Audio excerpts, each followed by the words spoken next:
I saw you doing that. Stay away from me. Don't come near me. This is people's property. You're scaring them. It's all over the village. It's got into everything. It's so fast. What are you talking about? It's travelling down the wires. Dear God, man, you've lost your mind. Where is Kate? What have you done with her? Don't you understand? It's breaching the quarantine and adapting. Give me that bloody can. Hand it over, Appleton. Look, get off. No, Sam, stop it. You weedy little shit. It's mine. Give me the can. I need it. Grow up!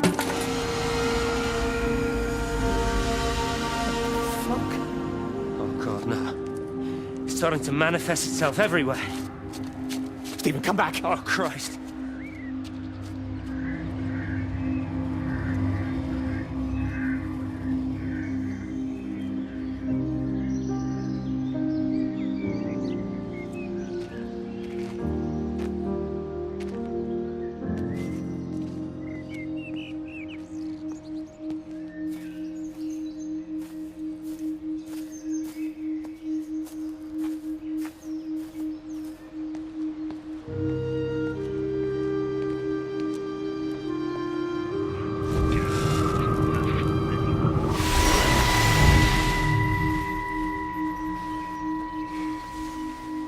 Is everything all right? Get out of my way. Where's Kate? Where do you think she is? Stephen, what's going on? Screw Kate. It's all her fault anyway. What's that mark on your face?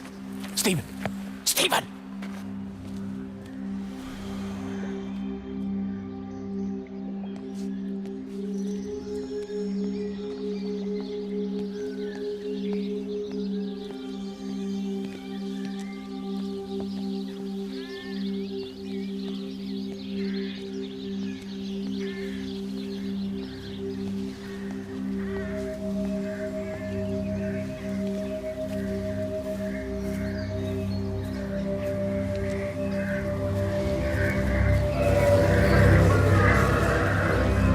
Benjamin, Georgie, leave it alone. It might have fleas. Hello, Amanda. What are they up to? Oh, they found another dead bird. I do wish the council would clean them up. Well, apparently they're saying it's a flu epidemic. And I gather they'll be closing the roads and stations, so they're worried enough for that. Oh, for goodness sake. Well, you don't mess about with the flu outbreak, I suppose. But look, I'm just saying, if you were planning on taking the kids to Wales, now might be the time to do it. Well, thanks, Barbara. I'll have a word with Neil, see what he thinks. Now, George, Benjamin, for God's sake, leave it alone.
Visual and auditory distortions are becoming more frequent, along with mild convulsions to the left side, all of which support a preliminary diagnosis of intracranial hypertension, occurring as a result of a substantial and rapidly expanding tumor, originating, I believe, within the hypothalamus. Cognitive functions are currently unimpaired, aside from this crippling headache. hemorrhaging is becoming more frequent, with darker clots passing through the nasal passages primarily. I believe I am dying. This is certainly not flu or anything else I have ever encountered. And certainly a tumor cannot expand this rapidly. In the blood clots, I see tiny flecks of what looks almost like, if I had to try and find a description, liquid light. I cannot explain this phenomenon.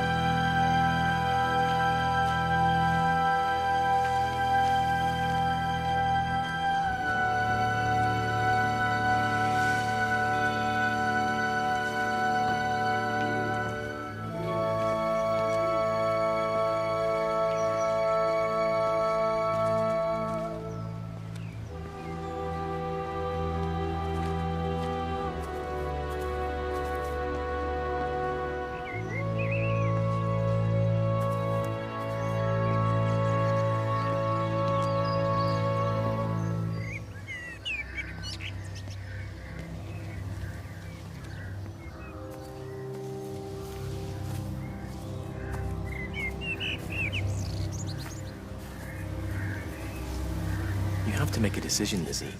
Especially now. But I do love him, Father. I love them both. He's married. There are other people involved in this. Oh, I hardly think that anyone's in the position to claim the moral high ground, do you? Well, I take your point about Stephen. And Robert. But I think Kate might see things differently. Do you? I mean, she's not screwing anyone else, pardon my French, but she spends all day and night locked up in that observatory. Stephen says they barely see each other. That's hardly a marriage, is it?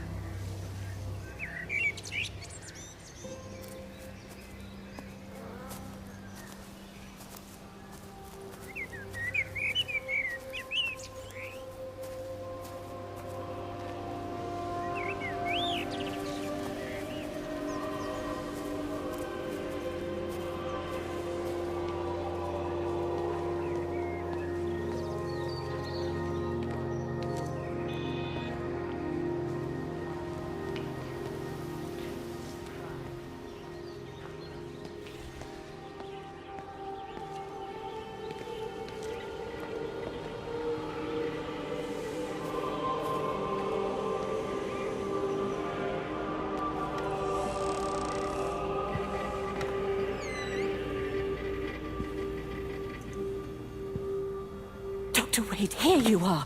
There's a queue of patients a mile long out there. Just send them to the village hall with the others, please, Bob. Doctor, people are scared. Mrs. Gables just called me and said her husband's vanished. She was very frightened. She said there was blood coming up from his ears and his What nose. the hell do you want me to do? Until they lift the quarantine, we're not going anywhere. Just tell them to drink plenty of fluids, stay warm, and follow the instructions on the radio. Dr. Phil, please, you have a duty to your patient.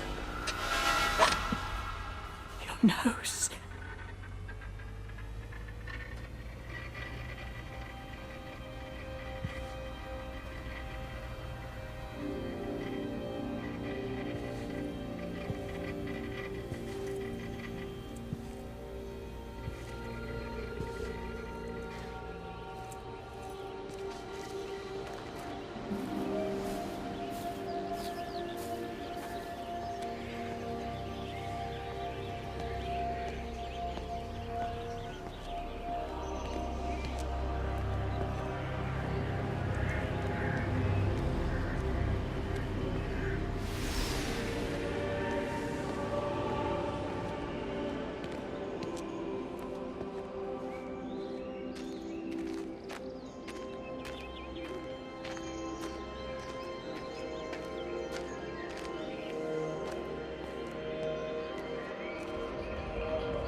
I saw you from the main road.